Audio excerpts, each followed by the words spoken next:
Gene Searchinger is here. His new film is called The Human Language. It will be on PBS on February 10th, 17th, and 24th. Also joining us is Steven Pinker. He is at MIT, and his book is called The Language Instinct, How the Mind Creates Language. And we want to talk about language briefly here and how children, for example, either acquire it or whether they're born with it. And I start with that question for you, Steven Pinker. Children born with it, or do they acquire a sense of language? They're not born with any particular language. Yeah. No child is born with English or Japanese, but I think children are born with an understanding of how language works, and so they just have to learn the details of their particular language. But I think they're born with the general logic or plan of language. Yeah.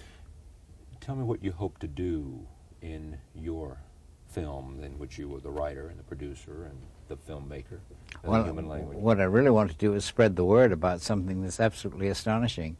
There was a revolution in the thinking about language in 1957 when Noam Chomsky wrote one book, and it changed the whole study of linguistics.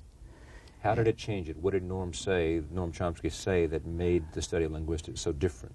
Well, you ought to ask Steve that, but in my shorthand, he said people are born knowing language, that there is a universal grammar, that all the languages of the world are far more alike than they are different. They're all basically the same language. And this was a revolutionary idea. Up to that time, people have been studying individual languages like collecting butterflies. And he said, no, what we should be studying is what language itself is inside the human mind. That completely reversed people's way of looking at things. And Steve Pinker is one of those guys who's carried on and studies that. I'm coming back to Steve Pinker in a second, but what you do in this film, in this, part series, 3-part series here, 3 hours, is that you give a whole variety of people an opportunity in an interview form to talk about language, talk about the creation of language, talk about how language works, yes? Yes, and we show people doing it in Papua New Guinea, former headhunters and Aborigines in Australia who have a system of language that's like Latin. Yeah. And Eskimos, and people all over the United States, from circus performers to comedians and children and children and children. Why do you call it the language instinct? I think that humans have language in the same sense that birds sing, that bats use sonar, that spiders spin webs. I think it's part of the biology of being human. I don't think language is a cultural invention like agriculture or the wheel. Yeah. You also believe that image has a real impact in language. How does it work? Well, I think that there are, as much as I'm a fan of language and I've devoted my life's work to it, I think language is not the only mode of thinking. I think we also think in images, we think in abstract propositions. And words marry themselves to images immediately. That's right, yeah.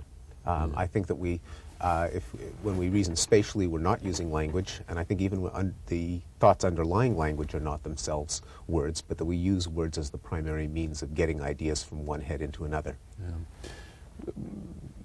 Chomsky, again, back to him. I mean, he changed it, in your own words, changed the understanding of language? Yes. Well, for one thing, as Gene mentioned, he said that language is part of the study of biology, and that was a revolutionary idea in its time. Language was one of the humanities. You studied it the way you studied any other part of the cultural tradition.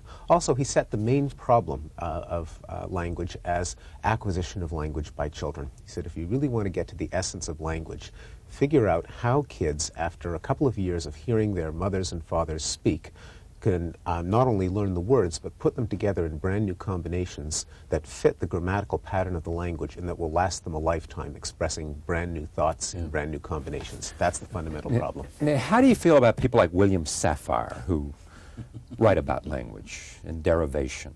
They're doing something different from what Steve Pinker does. What is it they're doing different? John Simon or Bill Safire? They're talking about grammar as you learned it in school, and what is correct English as opposed to incorrect English. To the linguists, there's no such thing as correct and incorrect.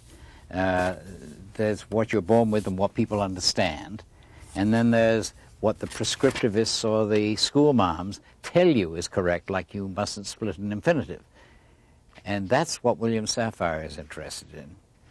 The linguists really aren't interested in that. And you just want to make sure that people understand that's not language, we're talking about something else. It's more like etiquette. It's more like etiquette. Yes.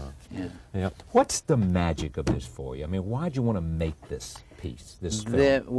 The line that finally dominated everything in this thing is that language is the most human thing about being human.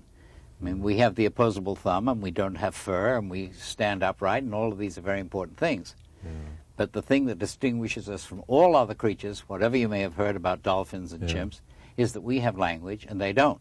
So the question is, what is it that we have? What is language? And that's what Chomsky set out to find out. And what do all languages have in common? What's the essence that they have in common? I would say two things. One is the ability to refer to concepts by an arbitrary pairing of a sound and a meaning. So we use the word duck to refer to the things that go quack. It could have been chicken, but it just happens to be duck. It could have been something else in another language. And we memorize tens of thousands of these words, and that is true in every language. There are vocabulary in the tens of thousands. Second, words get combined into phrases and sentences according to grammatical rules that manipulate things like nouns and verbs. And what's the biggest misunderstanding about language, you think? Well, that language is a cultural artifact, Right. that would be one, and that language is going down the tubes, that it's deteriorating. The kids listen to too much rock and roll and Beavis and Butthead and the Valley Girls And the that's not jocks. true, then? That is not true. And what's the evidence that it's not true? Well, one bit of evidence is if you go back through history, in every century, everyone has been saying that the language is going down the Language is going tubes. to hell, yeah. In the 1700s, they say that by the 1800s, the language will be gone. In the 1800s, they say by the 1900s. Well, but is there anything to say that language is getting better? I mean, that our sense of appreciation, our sense of use is better? Language is like walking getting better or worse. I mean, we walk. Some people walk better, some people walk worse. All right. Let me just say that the Human Language Genes film is on PBS on February 10th and 17th and 24th at 10 p.m.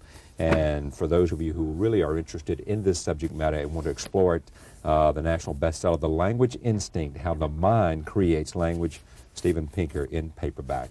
We'll be right back. Stay with us.